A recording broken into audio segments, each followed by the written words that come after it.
బులెటిన్లో breaking news అయితే చూస్తున్నాం. ఇవాళ భారత రాష్ట్ర సమితి 26వ ఆవిర్భావ దినోత్సవం అయితే జరుపుకుంటుంది.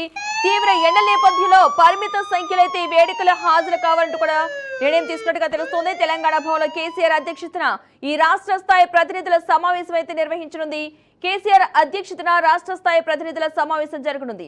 ఇక దీన్ని పార్టీ రజతోత్సవ సంబరాల ముగింపు కార్యక్రమంగా అయితే భావిస్తున్నారు.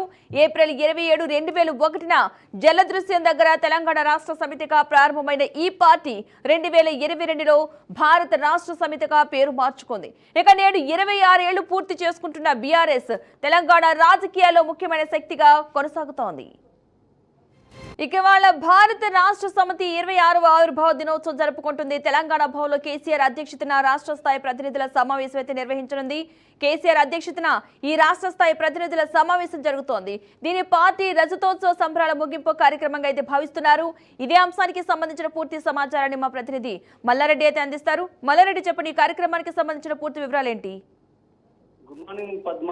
బీఆర్ఎస్ పార్టీ 26వ ఆవిర్భావ దినోత్సవాన్ని అయితే ఘనంగా నిర్వహించనున్నారు. గ్రామాన గులాబీ జెండాలు ఎగరాలని చెప్పేసి ఇప్పటికే నిర్ణయించారు. హైదరాబాద్ కేంద్ర కార్యాలయంలో తెలంగాణ భవన్ లో పార్టీ రాష్ట్ర కార్యవర్గ సమావేశం అయితే నిర్వహించనున్నారు.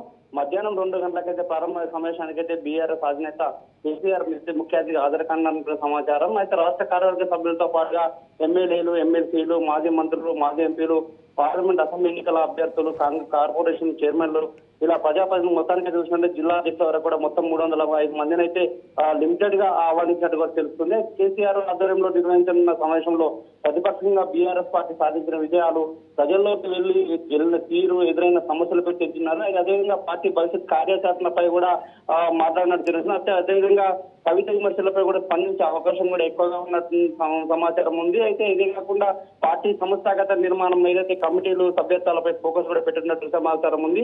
అయితే ఊరూరా ఇప్పటికే పార్టీ జెండాలు ఎగరాయాలని చెప్పేసి BRS working party president KTR కూడా ఆదేశాలు ఇచ్చారు. అయితే ఊరూరా ఈ యొక్క పార్టీ ఆవిర్భావ పండుగను విజయవంతంగా చేసుకోవాలని సూచించినట్టు సమాచారం ఉంది. అయితే అంతేకాకుండా స్థానిక పోరు కూడా సన్నద్ధం కావడంలో కార్యకర్తలకైతే దిశానిర్దేశం చేయనట్టుగా సమాచారం ఉంది Padma. Right, thank you Mallareddy.